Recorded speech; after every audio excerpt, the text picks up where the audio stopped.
Bible says that God makes everything around us work together in order to accomplish the very best for us. Bible ఏం చెప్తుందంటే సమస్తమును సమకూడి మన మేలు కొరకే జరుగునట్లుగా దేవుడు అన్నిటినీ వాడుకుంటాడు అని బైబిల్ చెప్తుంది. He says in Romans and chapter 8 and verse 28 that God works all things for our very best to those who love God and who are called according to his purpose. రోమా 8:28లో Bible ఏం చెప్తుందంటే దేవుని ప్రేమించు వారికి అనగా ఆయన సంకల్పము చొప్పున పిలువబడిన వారికి మేలు కలుగుటకై సమస్తమును సమకూడి జరుగుచున్నవని ఎరుగుదుము. And that is externally in our circumstances. బాహ్య సంబంధంగా మన పరిస్థితుల గురించి ఇది చెప్పబడింది. Inwardly, he works in us through the Holy Spirit to do the very best for us within. కానీ అంతరంగంలో మనం చూసినట్లయితే పరిశుద్ధాత్ముని ద్వారా మన అంతరంగంలో దేవుడు పనిచేస్తాడు. So here we have a wonderful situation where the Holy Spirit is working within us to do what is the very best for us, and working outside of us also God the Father is working through his sovereignty, working everything for our very best. ఇక్కడ ఒక అద్భుతమైన పరిస్థితి ఉంటుంది. పరిశుద్ధాత్ముడు మన అంతరంగంలో పనిచేస్తూ ఉంటాడు దాని ద్వారా మేలు చేయటానికి. బాహ్యంగా చూసినట్లయితే ఆ పరిస్థితి ద్వారా తండ్రి అయిన దేవుడు సమస్తమును సమకూర్చి మన మేలు కొరకై జరిగిస్తుంటాడు. So a Christian is a very blessed person. కాబట్టి ఒక క్రైస్తవుడు అనేవాడు ఎంతో ధన్యుడు. There is no situation in his life, if he has surrendered everything to God, there's no situation in his life where he need ever worry that things won't work out as God has planned. ఒక క్రైస్తవుడు తన జీవితంలో సమస్తమును ప్రభువుకి అప్పగించుకున్నట్లయితే ఏ పరిస్థితి కూడా నా మేలు కొరకై జరగదేమో అని చింతించాల్సిన అవసరం లేదు. God may take his children through some difficult paths, sure. దేవుడు తన పిల్లలను కష్టమైన మార్గముల గుండా తీసుకువెళ్తాడు, నిశ్చయంగా ఆ విధంగా చేస్తాడు. Don't we want our children to become tough and strong? We don't want our children to have an easy way through life because they won't be fit to face the world. మన పిల్లలు కూడా బలంగా తయారవ్వాలని మనం అనుకోమా? వాళ్ళు కేవలం సులువైన మార్గం గుండా వెళ్ళినట్లయితే ఈ లోకాన్ని ఎదుర్కోవటానికి వాళ్ళు సరిపడరు. God also allows his children to go through difficult paths, but it's all planned in love. అదే విధంగా దేవుడు కూడా తన పిల్లలు కష్టమైన మార్గంలో గుండా వెళ్ళాలని అనుకుంటాడు, కానీ అవన్నీ కూడా ప్రేమతో ప్రణాళిక వేస్తాడు. And once we understand that, we will not hesitate to surrender everything to Christ. Now we hear a lot of preachers telling Christians to surrender everything to Christ. ఒకసారి ఇటువంటి ప్రేమను మనం అర్థం చేసుకున్నట్లయితే సమస్తమును మనం ప్రభువుకు అప్పగించుకోవటానికి వెనుక తీయము. అనేక మంది బోధకులు చెప్తూ ఉంటారు మీరు సమస్తమును ప్రభువుకు అప్పగించుకోమని.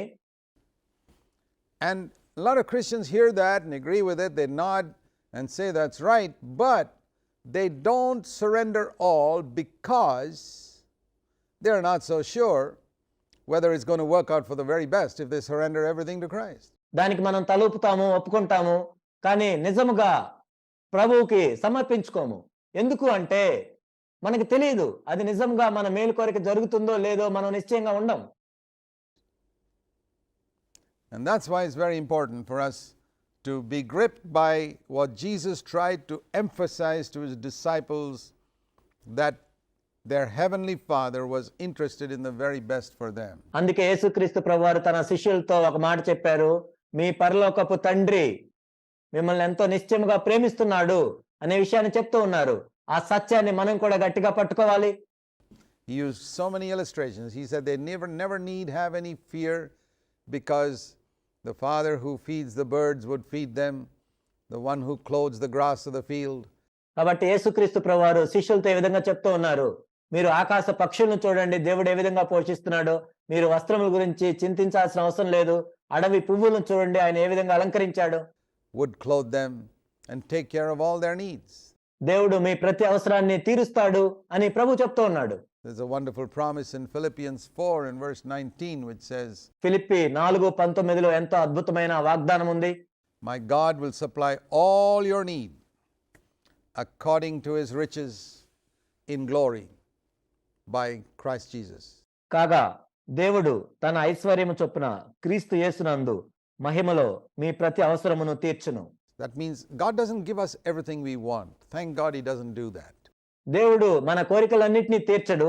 దేవుడు అలా చేయడు. దాన్ని బట్టి దేవునికి వందనాలు తెలియజేస్తున్నాను.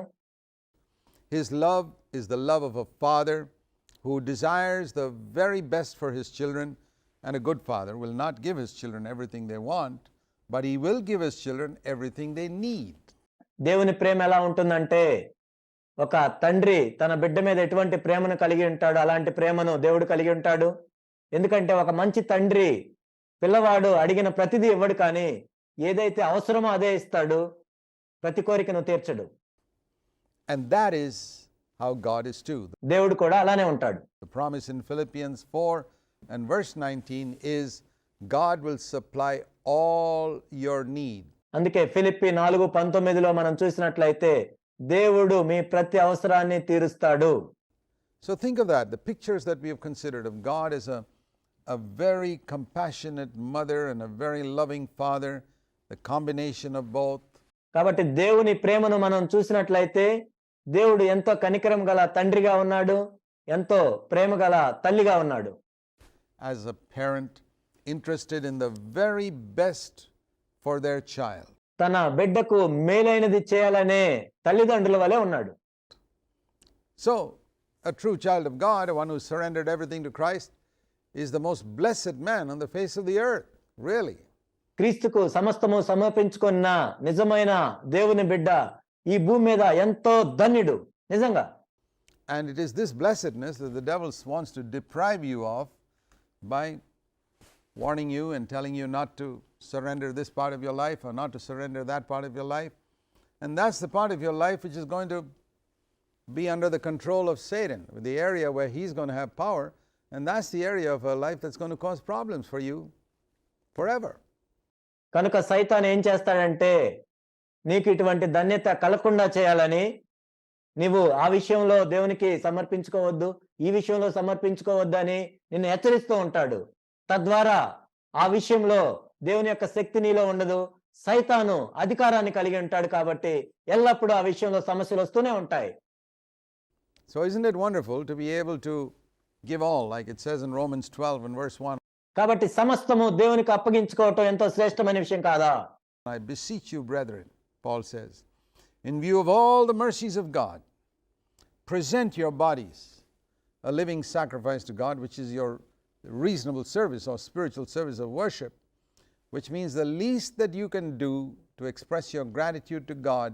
రోమీయులకు రాసిన పత్రిక 12వ అధ్యాయంలో పౌలు ఈ విధంగా చెప్తూ ఉన్నాడు, కాబట్టి సహోదరులారా, పరిశుద్ధమును దేవునికి అనుకూలమైన సజీవ యాగముగా మీ శరీరమును ఆయనకు సమర్పించుకొనుడని దేవుని వాత్సల్యమును బట్టి మిమ్మును బతిమాలుకొంచున్నాను. ఇట్టి సేవ మీకు యుక్తమైనది. For all that he's done for you is to surrender your body to him. కాబట్టి దేవునికి కృతజ్ఞత కలిగి మనము చేయగలిగిన అతి కొద్ది విషయం ఏంటంటే మన శరీరములను దేవునికి అప్పగించుకోవటమే. And say, Lord, I want you to fulfill your plan in this body. Proverbs 3 and verse 6, it says, ప్రభువా, నా శరీరాన్ని నేను మీకు అప్పగించుకుంటున్నాను, మీ చిత్తాన్ని దీని ద్వారా నెరవేర్చుకోండి. in all your ways acknowledge him, and he will direct your paths. That means in every single area of my life. సామెతలు 3లో చెప్పబడినట్లుగా నీ ప్రవర్తన అంతటి యందు ఆయన అధికారమును ఒప్పుకొనుము, అప్పుడు ఆయన నీ త్రోవలను సరళము చేయును. If I say, Lord, I want to acknowledge you, you are going to be Lord of my life in every single area. I want you to guide me and lead me. Then he will ensure that everything works out for the very best in every single area of your life. దీని అర్థం ఏంటంటే, నా జీవితంలోని ప్రతి విషయాన్ని కూడా నేను దేవునికి అప్పగించుకున్నప్పుడు ఆయన ప్రతి విషయంలో కూడా నన్ను నడిపిస్తాడు. నా ప్రవర్తన అంతటి యందు ఆయన అధికారానికి నేను ఒప్పుకున్నప్పుడు ఆయన ప్రతి విషయంలో కూడా నన్ను నడిపిస్తాడు. In all your ways acknowledge him, and he will direct your paths. కాబట్టి నీ జీవితంలో ప్రతి విషయంలో కూడా ఆయన అధికారాన్ని ఒప్పుకో. అప్పుడు నీ త్రోవను ఆయన సరళం చేస్తాడు.